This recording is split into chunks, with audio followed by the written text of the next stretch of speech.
Stefan, I want to touch on something you mentioned. And I think so much of it is you mentioned as you're running from something, you're not even able to build those skills because it's almost like a survival mode at that point. You are Oh, yeah. running as fast and far as way you can from what is either chasing you or whatever it may be. And I think so much of it is you're not even able to start building those skills and noticing those webs because you're just running. You're just trying to get away and That's right. not able to really embrace what the universe, whatever it is, has in store for you. That's right. That's exactly right. And everyone has their own journey. But if you in this moment could hear this and know this and just stop and check in. Join me, Jeremy Swick, on Into the Unknown, a podcast that delves into the personal journeys, stories, and experiences of individuals across diverse professions. As a historian by trade, I firmly believe that our personal histories shape our present and offer valuable insights into our paths ahead. With that being said, let's get into it. On this episode of Into the Unknown, I am joined with a very special guest, Stephana Johnson. How are you doing today? I'm awesome. It's great to see you again. It is so great to see you. I appreciated our last conversation. I was fortunate enough to actually be on your show. That's right. It was excellent. I really learned a lot and I love sharing your enthusiasm for life and everything you do with my audience. So thanks for having me here. I really appreciate it. And I always tell people, you might have given me the best intro when you read everything on your show. And I'll make Mm, sure to link that in the show notes as well. But I did appreciate that. yeah. Oh, yes, my pleasure. One of the ways I like to kick off the show is just talk about the importance of networking. And I tell people you really never know how you're going to get connected. So, how are we connected? We are connected through Sean and Lacey. So Sean Dill, Lacey Book. They purchased Book Yourself Solid, Michael Port's whole brand. And that's how I found Sean and Lacey. I think you found them through their Black Diamond Club. They're coaches. They're around the world of service-based entrepreneurs and helping them get their businesses out there, as we are both leaders in our own business. I think our paths crossed through there. Isn't that correct? It is correct. And one of the things I appreciate about that group and groups like that is people who actually buy in. I think sometimes people sign up for things, maybe not really knowing, maybe just getting their feet wet with their first time of having coaches. I think a lot of times we can envision having a personal trainer or having a financial coach or a financial advisor. But when it gets to our own business, I think that's where a lot of people kind of sputter or don't really know where to go. Yeah, that's possible. I think that that's changing quite a bit. How many coaches do we have now in every category of everything, right? It's funny. I think that's also because of the reticular activator, right? Our brains are going to see what's in our minds. So I'm seeing a lot of coaches in every category and people reaching out for themselves to get the help, and they're recognizing that as a viable solution to their problem. Oh, well, I have this problem. I'm going to get that coach for it. So that's kind of cool. It's really great to actually, as you mentioned, to see it expand a little more. Yes, definitely. I mean, for you, and people who need the podcast, you're an awesome, you can focus on that, or you have expertise, and so that you having that expertise and being able to bring that to someone who needs and wants that is a gift, really a gift. I really appreciate it. It's one of those things. It's always trying to help people in Mhm. whatever reason or whatever route that might be, whether it's working as you know with clients or it's just okay, maybe you're not the right fit. Here's someone you should talk to, or I know this person, then maybe they're more in tune in what you're looking for, you know? That's exactly right, and that's what networking really is. Genuine networking, genuine connecting, right? Network, connection, all of those are connected. All of that's intertwined when we're clear on who we are, right, in our business, in our life. It's so much easier to support another when they're looking for something because we're not trying to fit. It's like if we're trying to fit a square into a circle, that is where I think the networking breaks down, where we're just trying to do it. And there's businesses that are good at that, good at collecting and collaborating. And I've been in those networking groups. And that gets really, really uncomfortable when you're required to force a square into a round, you know, where you're forced, I won't say forced, but you've committed, you've paid to be in a networking group and you're saying, okay, now I'm going to recommend this person because they're a realtor. And so now every person who needs a realtor is going to get this person, when that's not really what networking is to me, right? Networking is connecting the right people with the right at the right time for the right needs, as opposed to just arbitrary, oh, here, let me fix that. You just fit yourself in there or something, you know? Went off on a tangent there. No, Stefan, I couldn't agree more. It's one of those things, and we've talked about it in past conversations. I think it's when you're authentically yourself, you attract Yeah. people that want to see you succeed, but also I don't have to think about, okay, who am I supposed to be in this room? I kind of just am Yeah, who I am in this room, and maybe it works, maybe it doesn't, but then we can at least be intentional about how we can help each other. exactly. Exactly. And I think that's the gift of showing up as a true leader for your leading yourself first and then leading the business that you're here to lead. Yeah, it's great. So, Stefana, I want to know that comic book issue number one, that origin story. Who are you? Oh gosh. You know, it's funny. I was just showing my son the movie, and you probably know this, Unbreakable. You know that I'm not, yes. Okay. Yes. So that comic book origin story for me is a combination of the Scarlet Witch and Spider-Man. There's there was a definite drive within me from birth to create a powerful profound impact, and I think that that's natural for anyone who comes into the world, right? There is a natural drive within each of us, unless it gets completely snuffed out and completely thrown off into another um, stratosphere where it's not even accessible to someone and they're just buried in the day-to-day garbage, right? And then and so then we see either that life force coming through and wanting to be directed, that power, that magic, right?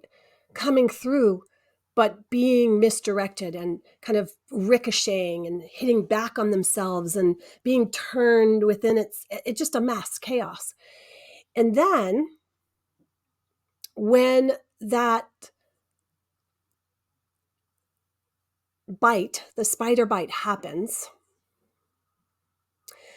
if it's recognized as the catalyst for awakening a superpower within you, the innate pieces within you, then there's the web that it connects everything, then everything connects. And I think that describes a lot of who I am and my existence.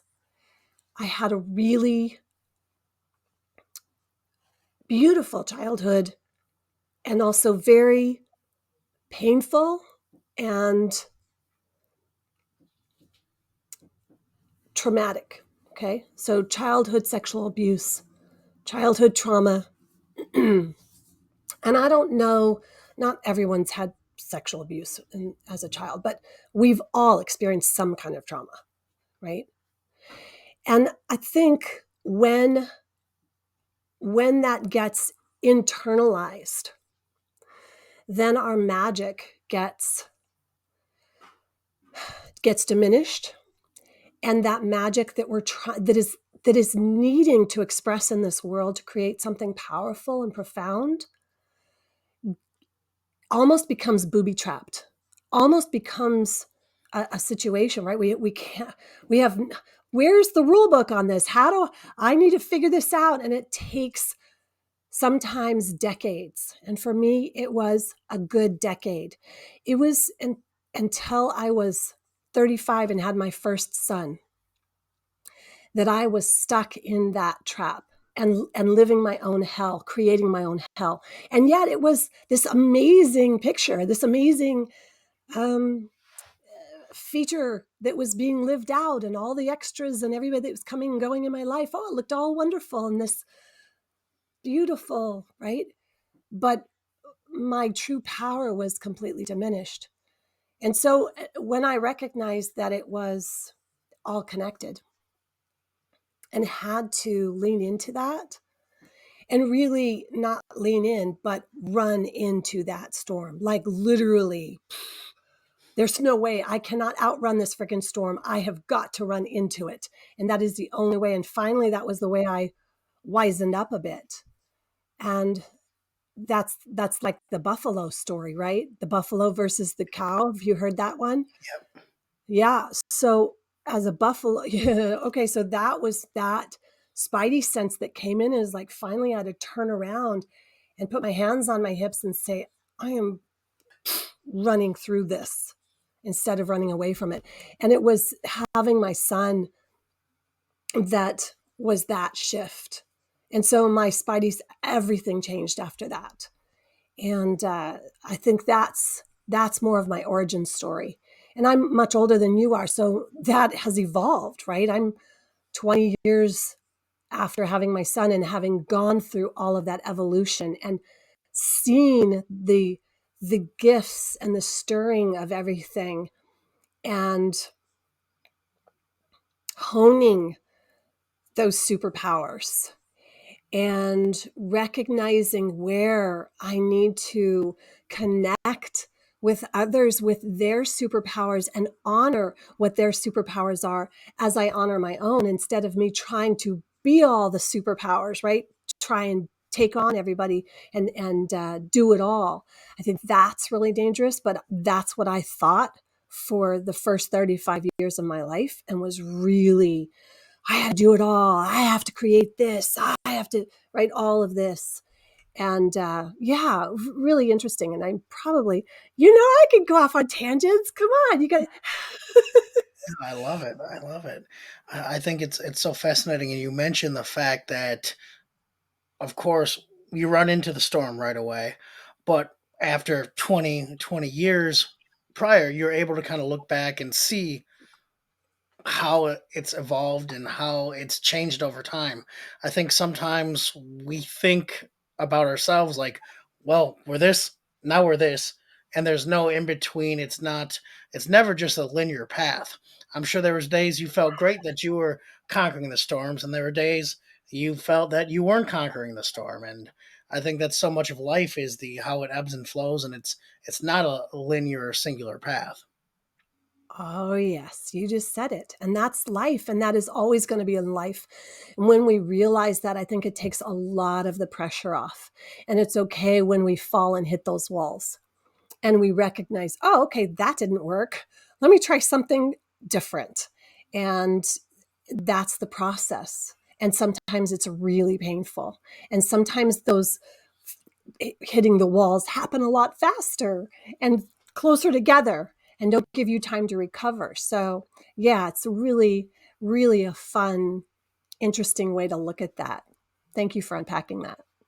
I couldn't agree more. I think so much of it is, and then when you experience those things multiple times, and some are more severe, but I always compare it to a roller coaster when you're going up and then you're going down, and I feel that pit in my stomach sometimes when I'm feeling like I'm at a major breakthrough, or major breakthrough is coming. And the first time it was the scariest thing I could ever imagine, but now it's like I'm almost excited. I can feel all the things. Sometimes it feels like everything in nature is kind of working against you. And at first it Mm, was terrifying, but now it feels almost exciting that there's something, mm, it's almost like you're pushing through that barrier. yeah. Yeah, good. That's super cool. So, in everyone's life, you make a decision, not really knowing the outcome. You can go east, you can go west. Can you kind of give me a time in your life where you just made a decision and went for it? I made a decision when I was 16 to move to New York City. And it's amazing to me to even fathom that that's what I did. because I have an almost 16-year-old right now. And there is no way in Hades that I would allow him to go to New York City. In the 80s, would I allow him to do that? I don't know. Uh, and as I was talking to my mom about this, and my brother even says this, how did you let her go? And my mom said, I didn't let her go. She was going to go. That was all there was to it. And I think that's, boy, that decision, there was no other decision. I saw nothing else but that, right?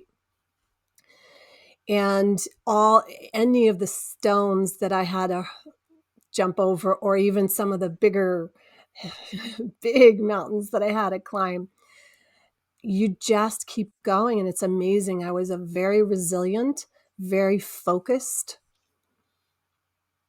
running away from something, not so much running to. And I think that's why I hit up against certain things that led me off different courses. And I think that's a really important piece for anyone listening, is that if you are running away from something and you've made a decision to run away from something, and so whatever that decision is, to run away from it, you're not making the decision to run to something. And so just be really clear with yourself. Is the decision to run towards something that you are clear about, or is it to run away from something? Because that really tripped me up. And no matter how I justify it, I mean, of course, no regret, whatever, blah, blah, blah. No, if I were crystal clear on where I was going, I would have gotten there. Like my son, who's 18 now, and he is so clear on where he's going that everything lines up for him. And it's very uncomplicated. My whole experience in New York was very complicated because I was running away from something and not towards something, even though the facade was I was running towards something. And those that have had the experience of past trauma and internalizing that trauma, where it is, there's a lot of things that go on with trauma, especially child abuse, sexual abuse, that it can be inverted and twisted inside to where it's the person's fault. They're to blame. There's something wrong with them. They're the only, all, and that's a dark, dark place to be. So I think that we live in a different time now, right?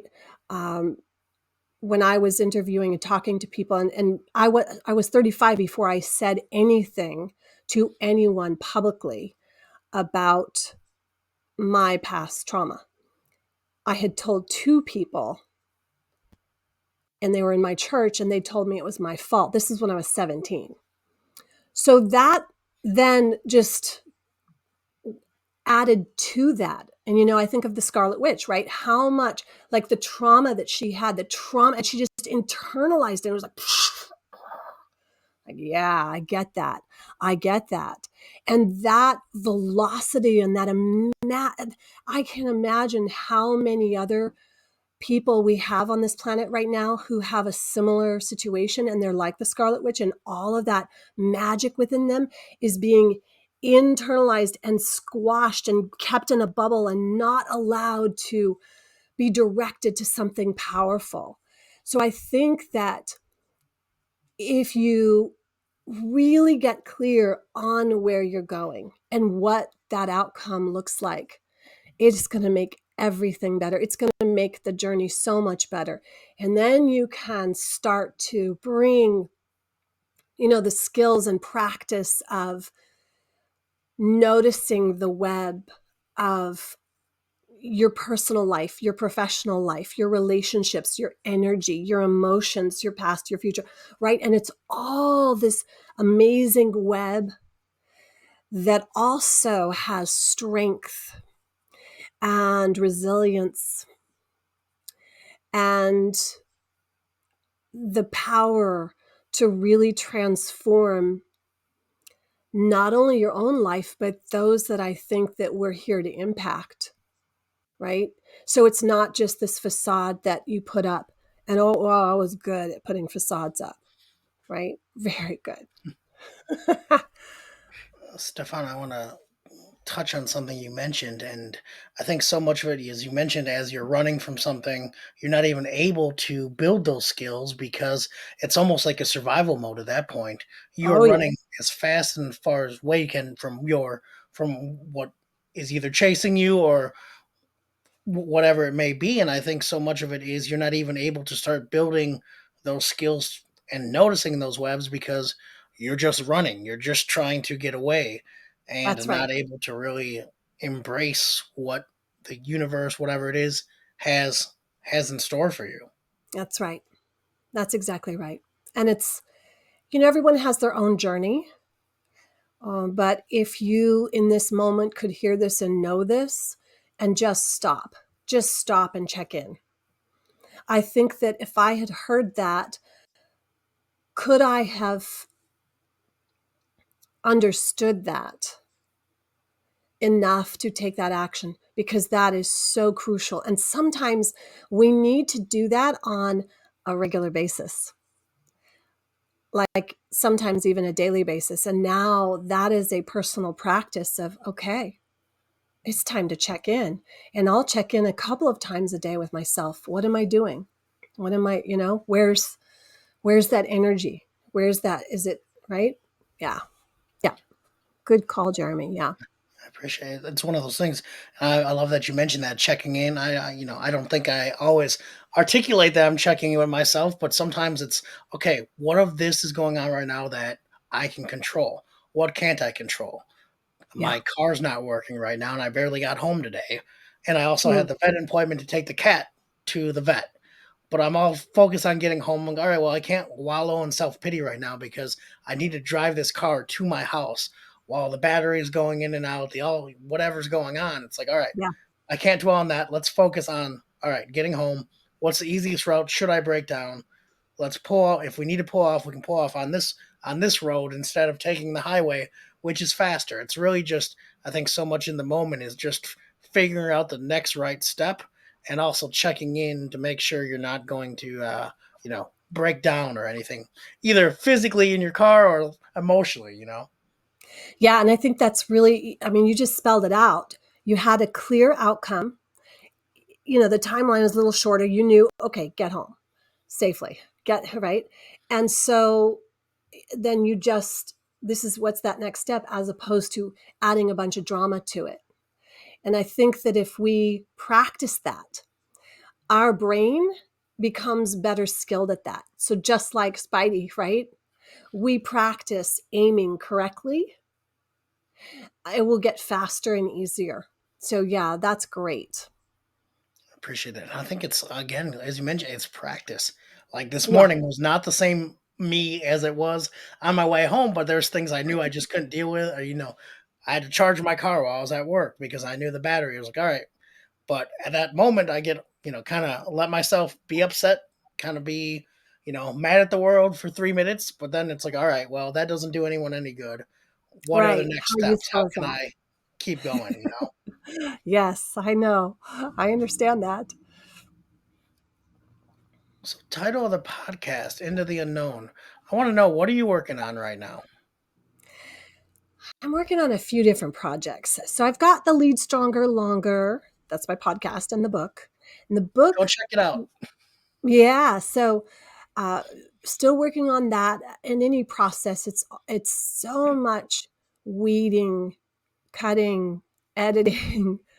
It's amazing how much that really is about life. I think we might get so involved in more, more, more. What's the next thing I can create? And then you do, and then you're like, wait a minute, I need to edit some of this. I need to cut some of this out. Some of this is not useful. And then as I was doing, I'm like, wow, I spent hours, days, weeks on that project. And there's that end piece again. What's that end result? If you're not clear on that, oh boy, you can be running to something, but not super clear on it. You're, oh, I've got to get this done. I've got to get this. So it goes right back to that. It's like, yeah, it's pruning the vine, deadheading those buds that are choking out the nutrition for the true blossoms that you want to see come uh, spring or whatever. Right? I think for me, that's the season of my life right now. My youngest is approaching this, he's so independent now, getting ready to drive independently, and my whole energy has been as first and foremost as a mom. That was my priority for the last 20 years. And that has been this last year, 2 years, as my older son goes off on his own, and me now working with my younger son. We've homeschooled since the beginning, and uh, I've learned more than right. I think that's the best thing. It's been pure joy. And so that's alive in me. That's what's going on. And it's nice.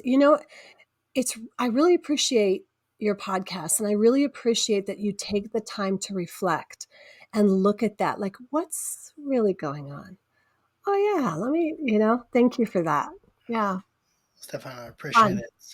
It's so funny because I think a lot of times with guests and things like that, it's like, all right, what reflection is pointing back at me? Or there's some sort of mirror sometimes that maybe Mhm. it's not the direct story or the direct experience, but it's like, all right, as you mentioned, it's like, all right, well, how did that just happen in my own personal life today, or down the road? And it's just, I think it's one of those things where it's always important to kind of reflect and reframe how you're looking at things.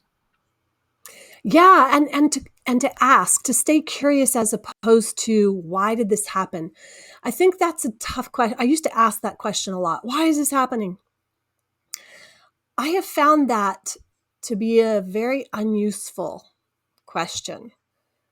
And since I have decided to take more time to question, and even in my life, and it may just be my age, right? As I'm approaching 60, and this evolution that naturally occurs, I think, in part of nature, is that all out drive to make a positive impact and to transform the world or do this massive impact, right? Is different at this stage. And to ask, well, why is this happening? What's a better question? Or what's a more useful question? Um, because, like, for example, with your car, why is this happening? I mean, you could just unpack that logically. Well, something's going on with the battery. Something's going on. Okay, so, and then we can unpack that. Is this a long term? This has been going on for a while, or is this a short? Right. And so, as long as you stay curious and keep asking the question, it's not about why is this happening to me? Because it's not happening to you. It's happening. It's Yep. happening. It doesn't mean it's about you at all. You just that it's right. So I think that when you can separate out that it's not happening to you, it's happening. And that, then we can start asking more effective questions, something that will allow our amazing computer, the best computer that there is, to actually re-engage in its superpowers, your innate superpowers. And Go ahead. when that is turned on and lit up, and it's connected with the superpower in your heart, and you care enough to take the right action, the superpower of your body, hence powerhouse leaders, why I call my business powerhouse leaders, right? You are aligned and you can move into a place of true power, not force, not trying to force things through, not trying to just get things done, not trying to just, right. And this was hard won knowledge and experience for me to really tap into that and know that it's a holistic experience. It's not just this one thing. Oh, what's wrong with me? It's like, let's stay curious because there's more to it than just that, right? Yeah. Stephana, you mentioned a great thing, and I think one of the things is you mentioned pruning, and sometimes those things that you feel are super important tasks that you need to get done in order to get to the next thing. But it, as you mentioned, it really is taking away from your superpower, and I've struggled with that a lot. From everything from editing myself, I like to edit, but I hate writing my own show notes. So I used to get caught up on that. I could edit everything, get it down, get it ready to go. But for some reason, me writing my show notes, so I end up getting someone who helps me with my own personal show notes, not my clients, not anyone that, because I can write about them, talk about them, but it's me personally. It was that little roadblock, and I was like, all right, well, how can I alleviate that? What I appear, it's not a real stressor, but somewhat of a stressor, and I think so much of that is the opportunity of seeing it that okay, I need to work on this, or I don't want to work on this, so let me skip this entirely and find some way to not have it drain me. Yeah, exactly. To not have it drain you. And I think that that's a perfect indication of like, oh, yeah, this is draining my power, not filling me up. Okay. That's a great place of curiosity and going, oh yeah, my power is being drained. What's going on? Something's not functioning. Or I mean, it's such a great analogy. I rarely think in terms of superheroes and superpowers, but I know you're into that. And so my mind is really going through this right now. And so I just thought of a few others where it's like, okay, if you're, if you have this, uh, 10 engines, right? Or 10 jet engines that are powering you on, and they have the capacity to be all at 100%, and then you're right, but some of them are at 10% and one's at 30% and one's at 50, but and then so all of them are off. And that would be really wise to look at, wow, which ones are at that low level, and which ones are actually draining to try and make up for that one. And I think that's really wise that you made a choice to get support and network with someone who's competent to do your show notes. It's just Very smart. little things. So if people want to learn more about you, your business, your podcast, where can they find you on social media? Stephana M. Johnson is Instagram and Facebook. Uh, I think it shows up, Stephana M. Johnson.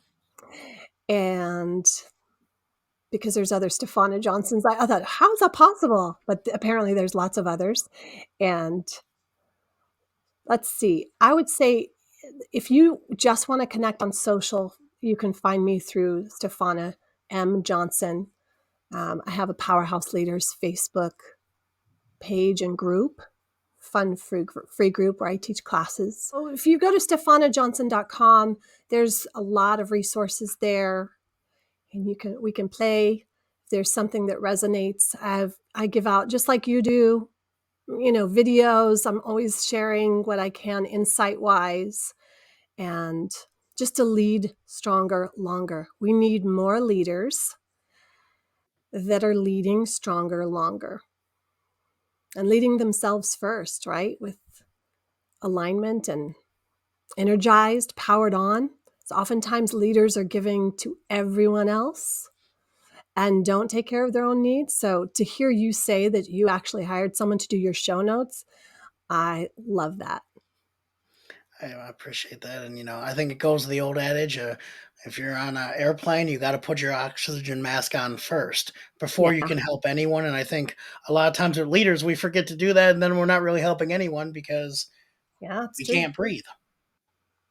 This is true. Yeah.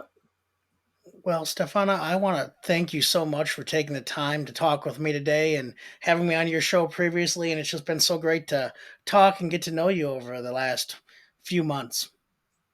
I so appreciate you. I love what you're doing. I love your enthusiasm. I love your encouragement to athletes and to the industry that you're in. It's so much fun. I've learned a lot from you and the historical and it's just like I just love it. It's so much fun. So much fun. Thank you. We'll talk soon. Okay. That was another fun episode of Into the Unknown. I truly appreciate you taking the time to listen. And if it provides you any value or entertainment, I would love if you shared it with others, liked, subscribed, and really just help the podcast grow.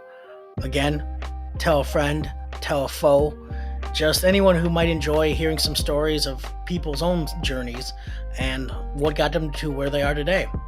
Till next time.